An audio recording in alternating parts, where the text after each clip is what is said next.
So right now we are right after the third episode, filming our third episode of Aikido Quest, where we did some basic boxing drills on our own before receiving direct training, direct coaching. So we've been doing the basic drills for 6 days of boxing, and we haven't done specifically Aikido drills yet, Aikido drills with resistance. I did some BJJ. I'm exploring already some wrist locks in BJJ, but I'm still very fresh and new in this. But nevertheless, to really check our progress, we decided to do a last bit, like the special episode, where my partner is going to do just punches in a sparring setting. I'm going to have some MMA sparring gloves, and I will use some punches, but my basic strategy will be try to take him down using Aikido, and we'll see if that works, if that helps, if it's possible for me to do it right now. As I said, we didn't do much drills here yet. I will do them soon enough, in a few days, and after I'm going to learn and get some help from an experienced person to drill down Aikido techniques, incorporating some boxing, wrestling, and doing Aikido techniques in pressure testing. Then we'll do the same experiment again and see my progress. Last thing before we start, I'm going to let you know, so my partner, he did some karate. Shoot! Damn it! I was about to say he did karate for just a couple of years. He did it for 8 years, and we're sparring, and he's not doing a bad job, and I thought I'm training with an untrained person. That's cheating. But anyway, he did Kyokushin karate 8 years as a kid, right? Okay, still, he has more experience in punching than I do, but nevertheless, well, he's not a black belt, not a brown belt. So let's say he's untrained, okay? Is that okay? You say officially untrained, or you want to be Aikido versus karate? Untrained, okay, let's be humble. So Aikido versus untrained person with a little bit of training, not too much, no boxing. So he's going to try to punch me, I'm going to try to take him down using Aikido. Let's see what happens.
So at the end, our camera battery ran out because we were filming a lot of episodes, but I think it was a good bunch to see results. And actually, I was surprised. I was actually more happy about myself than I thought I'll be. I thought I'll fail quite bad. And there was some good stuff. And we definitely discussed that Imantas, my partner, filming the editing, filming guy, and etc., great guy. So we made sure that he won't let it easy. He wasn't making it easy for me to do the takedowns. And there were some, and I was quite happy. In the beginning, I did an Riminagia, which is an Aikido technique. You see that a lot in Steven Seagal movies, where you go over the neck, but I adjusted it already from my experimentations and my questioning in the past year with bringing a leg behind the person so he would fall.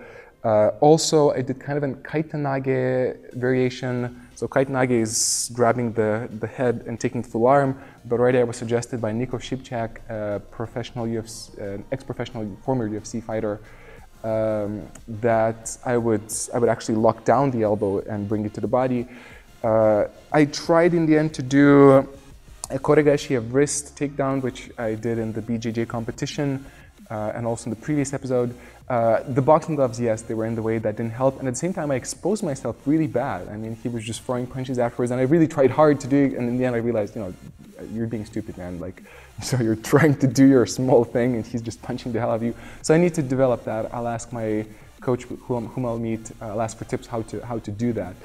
The boxing drills that we did previously, I really felt they helped. I was trying to do the slipping of the head in order to narrow the distance, to do a kind of a clinch. Also BJJ helped me, but I really refrained from using BJJ. I wanted to make sure this is mainly Aikido, so I didn't do any BJJ techniques. Maybe some skills came up, but as soon as I could do BJJ, I would stop. And as soon as I would bring the person down to the ground, that was it. That was my intention, just to do a takedown. And those were pretty good in my opinion. In the second half of the sparring, I remembered I can do punches. And a lot of people suggested me in the last year as I was exploring that, yes, use punches to set up a technique. And that did help. It did feel good. You know, I would punch and he would get busy with the punch, and then I would go for a takedown. That was good too. It's great because in the past year I talked so much with a lot of people and they suggested me so many things. I trained via Skype, etc.